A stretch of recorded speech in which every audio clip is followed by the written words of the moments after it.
మీద మనం ఆధారపడుతూ బ్రతుకుతుంటాం. మన జ్ఞానం మీద ఎంతో యోచితమైన వివేచనతో మనము ముందు కొనసాగబడుతూ ఉంటాం. అయితే దేవుని వాక్యం సెలవిస్తుంది మనము ఆయన మీద ఆధారపడాలని. ఆయన మీద ఆధారపడినప్పుడు సమస్తము దేవుడు సాధ్యపరుస్తాడు. దేవుని నామ స్తోత్రం, హల్లెలూయా. కానీ మనము చాలా కొద్ది సమయాల్లో లేకుంటే అనేకమైన సమయాల్లో దేవుడి యొద్దకు వస్తుంటాం. కానీ పరిపూర్ణముగా దేవుడి మీద ఆనుకోకుండా ఏదో వేషధారణతో భక్తి జీవితంలో లోతు కొనసాగబడకుండా, భక్తి జీవితంలో దేవుడి మీద మాత్రమే ప్రత్యేకించి ఆధారపడకుండా మన యొక్క శరీరం మీద, మన యొక్క బంధువర్గం మీద, లేకుంటే మన సాయుశక్తుల మీద, మన జ్ఞానం మీద ఆధారపడుతూ ఇదిగో నేను గెలుస్తాను, నేను జయిస్తాను, నేను బ్రతుకుతాను, లేకపోతే నేను సాధిస్తాను అని అనేకమైన తలంపులను తలుస్తూ ఉంటాం.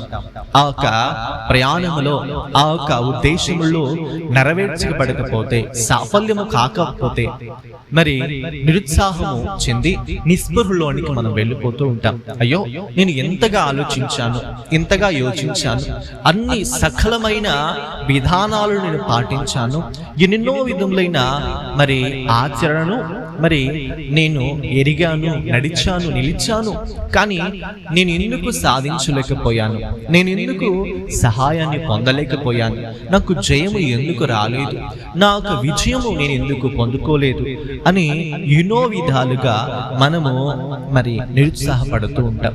ప్రియమైన దేవుని బిడ్డలారా, మనము ఏ ఒక్క సంగతులను ఆలోచించాము, ఏ విధమైన నడవడికు నడిచామని ఆలోచించుకోవాలి. ఎందుకంటే దేవుడు నీతి న్యాయములను జరిగించు కర్తయ్య ఉన్నాడు.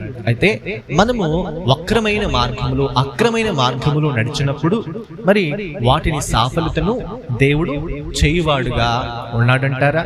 లేదు ప్రియమిత్రుడా, వాటిని దేవుడు సాఫల్యపరచు. ఎందుకంటే నీతికర్తైన మన దేవుడు న్యాయాధిపతి అయిన దేవుడై ఉన్నాడు. దేవుని నామమున స్తోత్రం, హల్లెలూయా.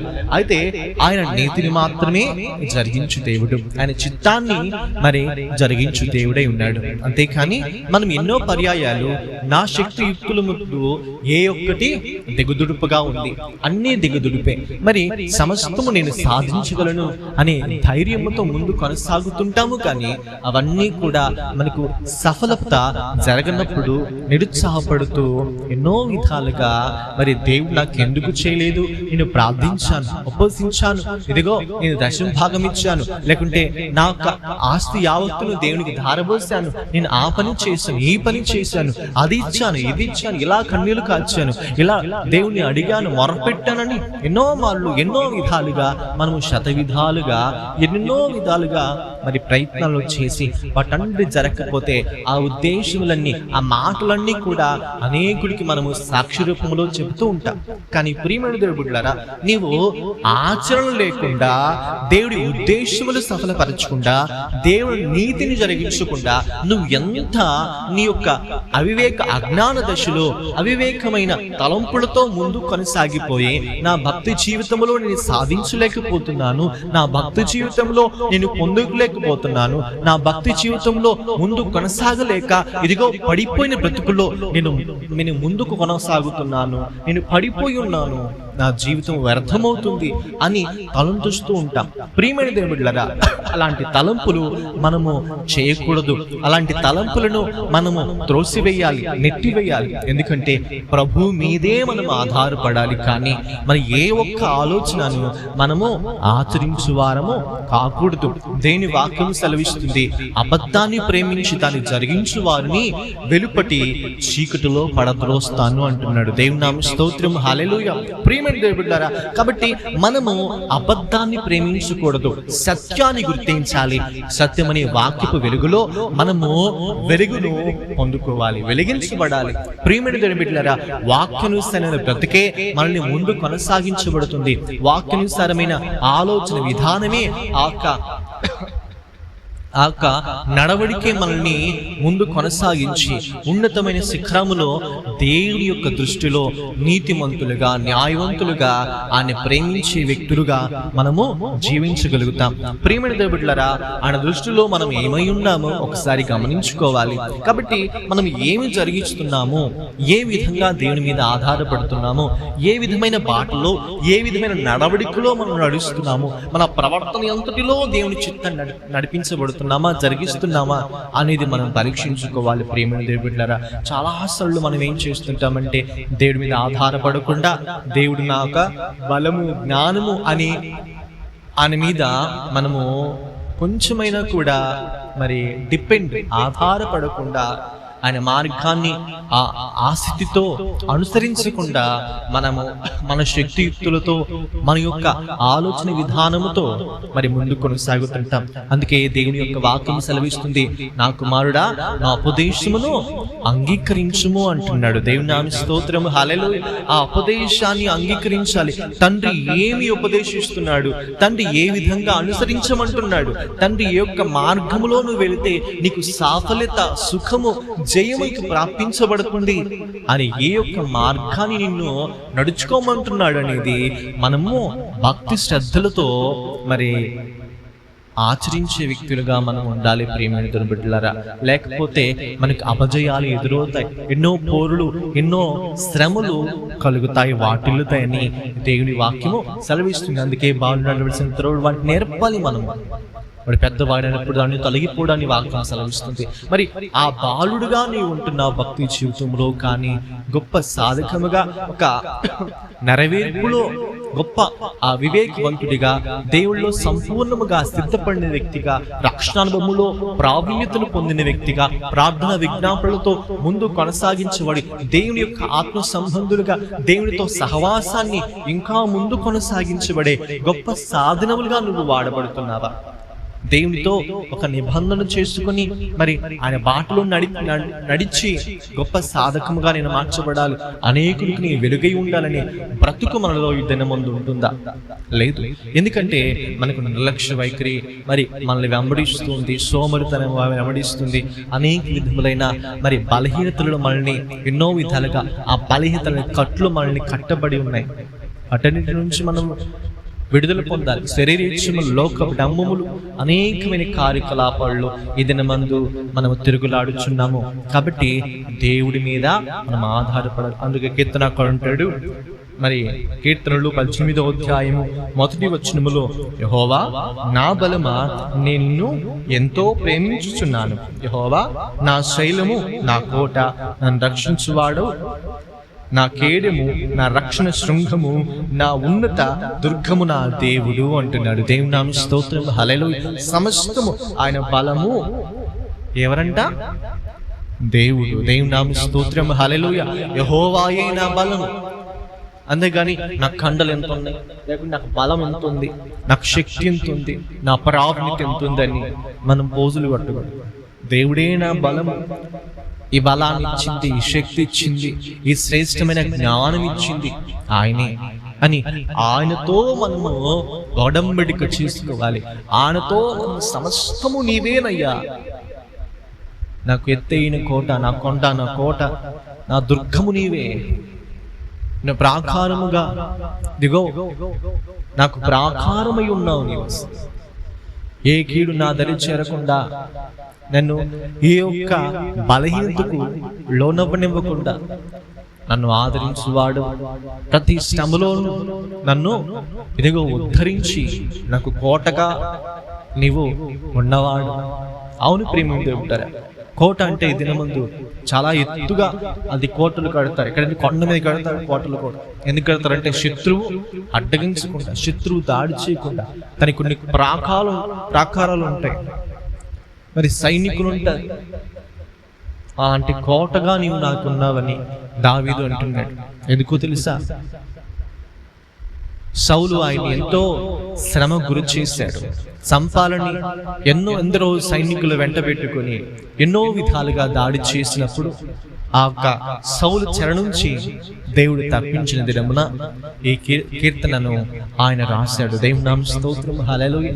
ప్రియమైన దేవుళ్ళారా, మరి మన జీవితంలో కూడా ఎన్నో శత్రువు యొక్క మోకలు, శత్రువు మనల్ని బలహీనలు చేయాలని, శత్రువు ఎన్నో విధాలుగా మరి మనల్ని చిక్కించుకోవాలని, వాడి చేతులు నలగొట్టాలని, దిగజార్చాలని, శ్రమ పెట్టాలని, అవమానాలకు గురి చేయాలని, హేళనకు గురి చేయాలని, మనల్ని దుఃఖపరచాలని, బాధ పెట్టాలని, వేదనకు గురి చేయాలని, అవసరమైతే చంపివేయాలని మనల్ని శత్రువు చూస్తూ ఉంటాడు. ప్రియమైన దేవుడరా, శత్రువు చేతికి మనల్ని చెక్కునివ్వకుండా పరాక్రమశాలైన మన దేవుడు మనల్ని ఎప్పుడూ కూడా కాచువాడుగా ఉన్నాడు. దేవుని నామమున స్తోత్రము, హల్లెలూయా. మనం ఎంత కూడా అవివేకంగా అజ్ఞానం నడిచినా మరి కోడి తన పిల్లల్ని తన రెక్కల కింద మరి దాచినట్టుగా తన ప్రజలను ఆయన దాచుతూ ఉన్నాడు. దేవుని నామమున స్తోత్రము, హల్లెలూయా. ప్రియమైన దేవుడరా, మరి శత్రువు ఏం చేస్తుంటాడంటే అనేక విధాలుగా మనం భ్రమపరచో, లేకుంటే వేదన గురి చేసో, లేకుంటే కళ్ళబల్లి మాటలతో, లేకుంటే ఏదో ఒక విధంగా లోబరుచుకొని మనల్ని బలహీనలు చేయడానికి, భ్రమ పెట్టడానికి, మరి అనేక విధాలుగా శోధించడానికి, అపవిత్రముగా నడవడానికి, అపవిత్రమైన కార్యకలాపాల్లో మనల్ని పాలుపొందులు చేయడానికి మనల్ని వాడు చెరపడుతూ ఉంటాడు. లేకపోతే ఆ ఉచ్చులోనికి లాగుతూ ఉంటాడు. ఆ ఉచ్చులో మనం పడకుండా ఉండాలి అంటే దేవుని యొక్క విధేయులుగా మనము మరి తేబడాలి. విధేయతను మనము భక్తి శ్రద్ధలతో దేవుని ముందు విధేయులుగా మరి ఉండాలని దేవుని వాక్యము సెలవిస్తుంది. కాబట్టి ఎంత విధేయత మనకి ఉందో మరి మనం పరీక్షించుకోవాలి. దేవుని పట్ల ఎంత యొక్క పరిజ్ఞానం కానీ, దేవుని పట్ల ఆసక్తి కానీ, ఆయన మీద ప్రేమ కానీ ఎంత ఉంది మనకి తినమందు. చాలా మంది రోజులు మందిరానికి రావడానికి ఎన్నో విధాలుగా కష్టతరమైపోతుంది, బాధ వస్తుంది, నీరసం వస్తుంది, శ్రమ వస్తుంది, బలహీనతలు వస్తున్నాయి. ఎందుకు వస్తుందంటే ఆసక్తి లేదు. దేవుని యొక్క మందిరాలను గడపడానికి ఆసక్తి లేదు ఈ దినమందు. ఎన్నెన్నో విధాలుగా మరి అపవాది మనుషుల్ని మరి వాడి వైపు తిప్పుకుంటూ ఉంటుంది, వాడి వైపు వాడి చెరలోనికి లాక్కుంటూ ఉంటుంది. కాబట్టి మనము దేవునితో సంపూర్ణ అవ్వాలి.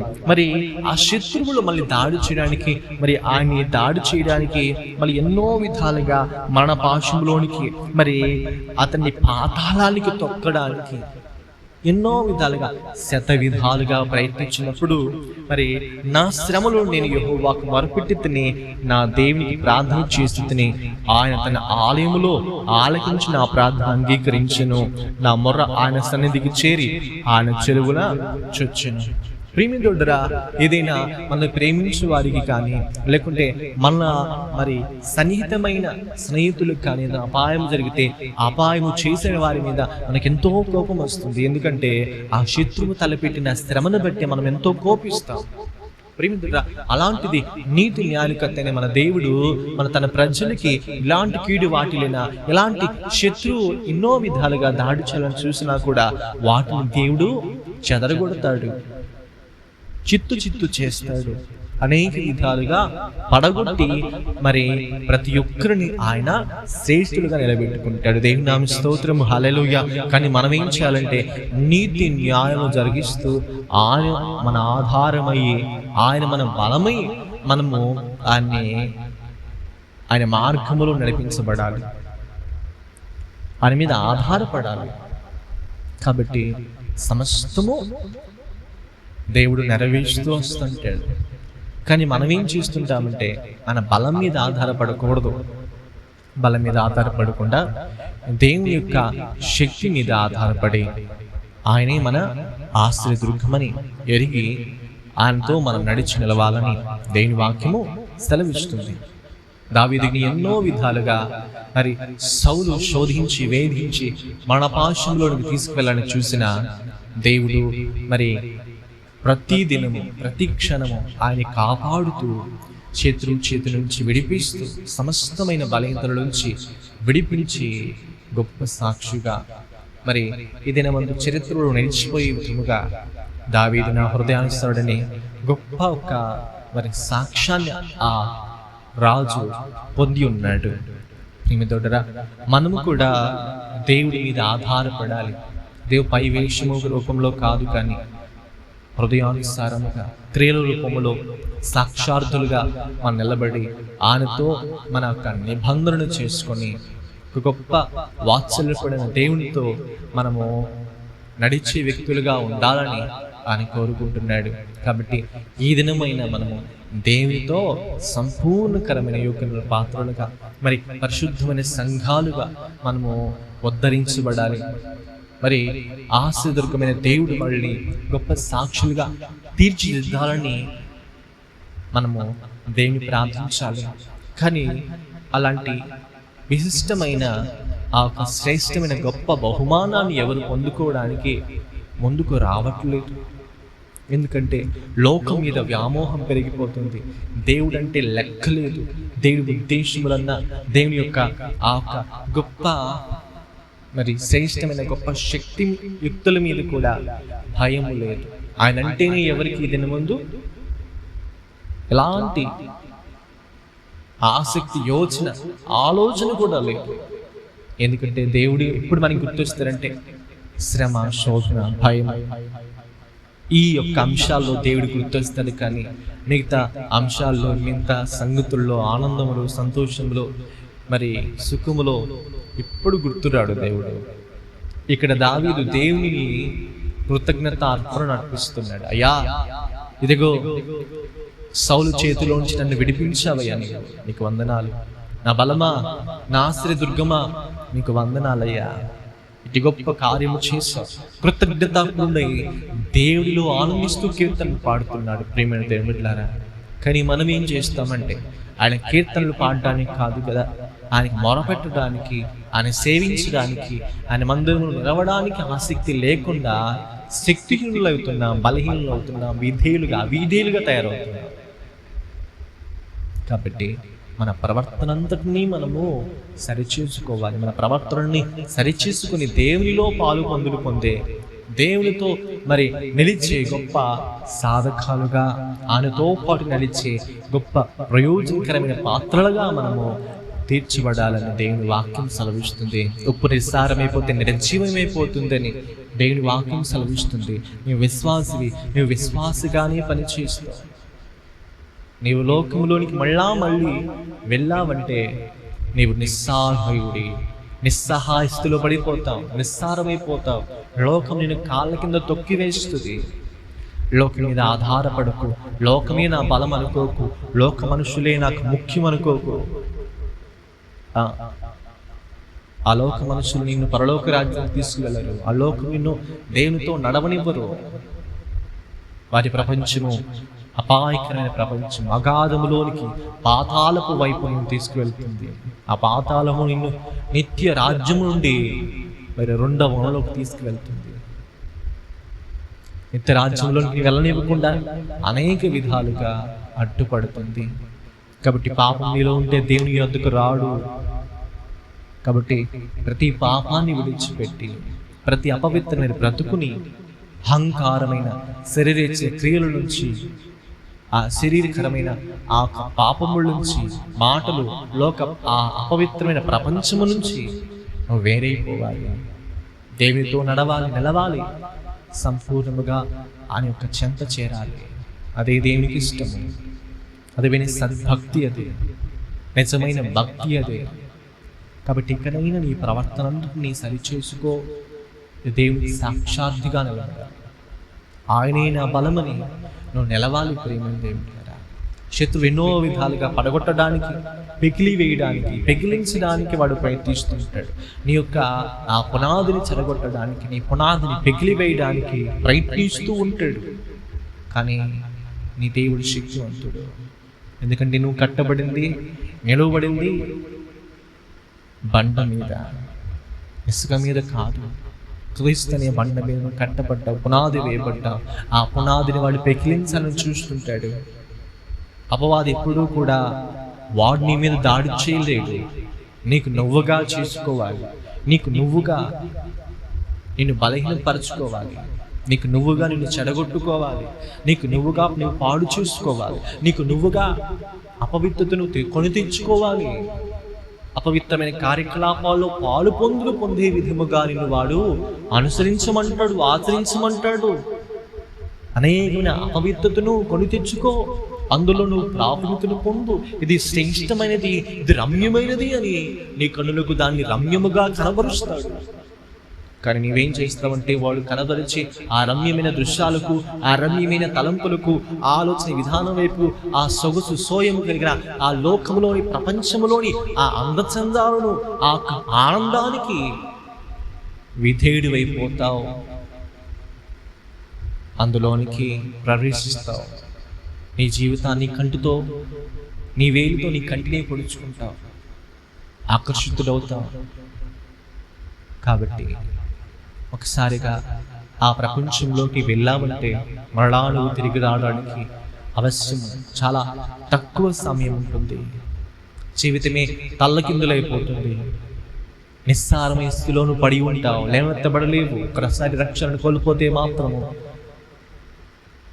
సమయం కొంచెమే ఉంది, సద్వినియోగం చేసుకోవాలి. ఏ రక్షణ కానీ పోగొట్టుకుంటే నేను సరిచేయవాడు, సరిద్దువాడు మరొక్కరు రారు. మళ్ళీ మళ్ళీ అదే పాపములు, అదే యొక్క నేను మార్పు పొందను, నా వైఖరి, నా నా యొక్క ఆ స్థితి అంతే, నా పరిస్థితి అంతే, నా ప్రవర్తనని మార్చుకోను, నేను ఈ విధమైన తలంపులతో, ఈ విధమైన ఆలోచనలతో నేను ముందు కొనసాగించబడతాను. నా యొక్క సిద్ధపాటు, నా యొక్క క్రమం నాది. నేను ఎన్నటికీ కూడా నా యొక్క ప్రవర్తన అంతటినీ సరిచూసుకోను, సద్భక్తితో జీవించను. లోకమే నాకు ఆశ్రయం, లోకమే నాకు ఆనందము, లోకమే నాకు సంతోషము, లోక మనుష్యులే నాకు ఆశ్రయ దుర్గము అంటావా? ఇదిగో ఆ లోకముతో పాటు నీవు కూడా తీర్పు దినమందు నిలబాల్సి వస్తుంది. దేవుని యొక్క అక్క తీర్పు దినమందు పీఠం మీద, న్యాయపీఠం మీద నిలబాల్సి వస్తుంది. ప్రేమేంటవుతారా? కాబట్టి ఇకనైనా నీ యొక్క స్థితి మార్చుకో. దేవునితో సహవాసం చేయి, దేవుడి మీద ఆధారపడు, దేవునిలో బ్రతుకు, దేవునితో నిలబడు, నడు. హనోకు ఎంతో నీతిమంతుడుగా దేవుడితో నడిచాడు 300 ఏళ్ళు. నీవు కూడా నీవు బ్రతికిన బ్రతుకులో ఎంతవరకు దేవుడితో నిలిచావు? నీ భక్తి జీవితంలో ఎన్ని అరకొర ప్రార్థనలు ఉన్నాయి, అరకొర భక్తి ఉంది, సహవాసం ఉంది, సంపూర్ణత ఉంది. ఏ క్రమము నీలో ఉంది? అక్రమానికి చోటిస్తున్నావా? ఇదిగో సమయము కాలయాపన చేస్తున్నావా? కాలం గతించిపోతుంది, సమయం అయిపోతుంది. ఇదిగో నీ మరణానికి నువ్వు ఇదిగో సమీపంగా నీవు జీవిస్తున్నావు. సంవత్సరాలు అయిపోతుంది, బర్త్డేలు చేసుకుంటున్నావు. కానీ మరణము మనకి సమీపంగా ఉందని, మన దినములు గడిచిపోతున్నాయని మనం ఆలోచించట్లేదు దినమందు. కాబట్టి మన యొక్క సమయాన్ని సద్వినియోగం చేస్తున్నామా? ఒక్క నిమిషమైనా కూడా దేవుని కొరకు బ్రతకాలి. ప్రతి ఆఖరి యొక్క క్షణం వరకు ఆయన కోసమే మనం బ్రతకాలి. మన ప్రభు అయిన యేసుక్రీస్తు కూడా చివరి ఆఖరి రక్తపు బొట్టు వరకు మన కొరకు కార్చాడు. ఇదిగో ఆఖరి యొక్క నిమిషము, తన ప్రాణము విడిచేంత వరకు కూడా తన తండ్రి పరినే జరిగించాడు. కానీ దినము సమయాన్ని నువ్వు అర్థం చేసుకుంటున్నావేమో, సమయం కాలయాపనను నువ్వు చేస్తున్నావేమో, దుర్వినియోగం చేస్తున్నావేమో, లోకానికి ఇస్తున్నావేమో, లోకేచ్ఛలకు, భోగేచ్ఛలకు, అపవిత్రమైన కార్యకలాపాలకు ఈ దినము నువ్వు తావిస్తున్నావేమో. ఆ తావించడంలో ఇదిగో నీ దేవుడితో సహవసించే సమయము వ్యర్థముగా, వేస్ట్గా అయిపోతుంది, వ్యర్థమైపోతుంది. ఆ సమయం దేవుడికి ఇవ్వాల్సింది, దేవుడికి సమయాన్ని దొంగిలిస్తున్నావేమో. జాగ్రత్త, ఆలోచించు. నీ భక్తి జీవితం ఏమైంది? నీ తుళ్ళుటి దినములు ఏమై ఉన్నాయి? నీ తుళ్ళుటి దినముల్లో నీవు ఏ విధమైన సాధన, సంపూర్ణత భక్తి జీవితాన్ని నువ్వు ప్రారంభించావు? ఏ ఒక్క పునాదిని నువ్వు కట్టబడ్డావు? ఏ పునాదిలో నువ్వు జీవించావు? ఏ విధమైన సాధకముగా నీవు ప్రావీణ్యత పొందుకున్నావు? ఆయన మీదే ఆధారపడ్డావు, ఆయనతోనే జీవించావు, ఆయనతో కొనసాగించబడ్డావు. కానీ రాను రాను రాను రాను నీ భక్తి జీవితం నిర్వీర్యమైపోతుంది. అందుకే ప్రభు అంటాడు, తుళ్ళుడి దినములు జ్ఞాపకం చేసుకో. నీ తుళ్ళుడి దినములు జ్ఞాపకం చేసుకోకపోతే నీ భక్తి జీవితము అపవాది ఇదిగో రేపు చూద్దామని క్షణ క్షణాన్ని వ్యర్థం చేసి నీ దేవుడితో సాహసించే సమయాన్ని దొంగిలించి నిన్ను నరకాగ్నిలో కొనితోగిపోయడానికి, త్రోసివేయడానికి వాడు వెలుగుదూత వేషం వలెనికి వస్తున్నాడేమో. వాడి యొక్క వేషము నీకు తెలియదు, వాడి సంగతులను ఆచరించలేవు, కనిపెట్టలేవు. అందుకే అపవాది తంత్రములను మనము కనిపెట్టాలి. సాతాను తంత్రములు మనం ఎరిగేవారిగా ఉండాలని దేవుని వాక్యం సెలవిస్తుంది. ఆ తంత్రాలను గమనిస్తున్నావా? ఆ తంత్రాలు ఎటువంటివి? నీ దేవుడికి సమయం ఇవ్వకుండా, నీ దేవుడితో గడపకుండా, నీ దేవుడితో ప్రార్థించకుండా, నీ దేవుడితో ఎదుగో ఏకీభవించకుండా, ఆయన వాక్యానుసారమైన నడవకుండా, నిలవకుండా, అనేకమైన పరిచర్య, దేవుని సాధనాలు, లేకపోతే ఆయన యొక్క ఆ గొప్ప వెలుగుకరమైన మరి రాజ్య నివాసులుగా రాజ్యము కట్టబడి కొరకు ఒక ఆయుధము వలె, పాత్ర వలె నీవు మార్చబడుతున్నావా? లేదు. ఎందుకు లేదు అంటే మనకు టైం లేదు. లోకముతో మమేకమవుతున్నాం, లోకానికి చోటిస్తున్నాం, తావిస్తున్నాం. కాబట్టి వ్యర్థమైన ముసలం ముచ్చట్లు, వ్యర్థమైన అనుసరులు, లోక అపవిత్రమైన ఆచరణలు, అనుభవాలను తెలుసుకునే అవసరం మనకు లేదు. ఇదిగో లోకం నేను పరలోక రాజ్యానికి తీసుకువెళ్తూ, లోకం నీకు తిండి పెట్టదు, లోకం నీకు శ్రమలో ఆదుకోదు, లోకం నిన్ను ధైర్యపరచదు, లోకం నిన్ను మరి అనేకమైన వ్యాధి బాధల నుంచి తప్పించదు, విడిపించదు, స్వస్థపరచదు, నీకు మేలు చేయదు. కాబట్టి దేవుడే నీకు శక్తి, బలం ఇవ్వాలని, ఆశ్రయం అవ్వాలని, కోటగా నిలవాలని ప్రార్థించండి. ఇకనైనా దేవునితో సత్సంగము కలిగి సమాధానపడి ఆయనతో పయనించాలని కోరుకుందాం, ప్రార్థన చేసుకుందాం. మా దేవా,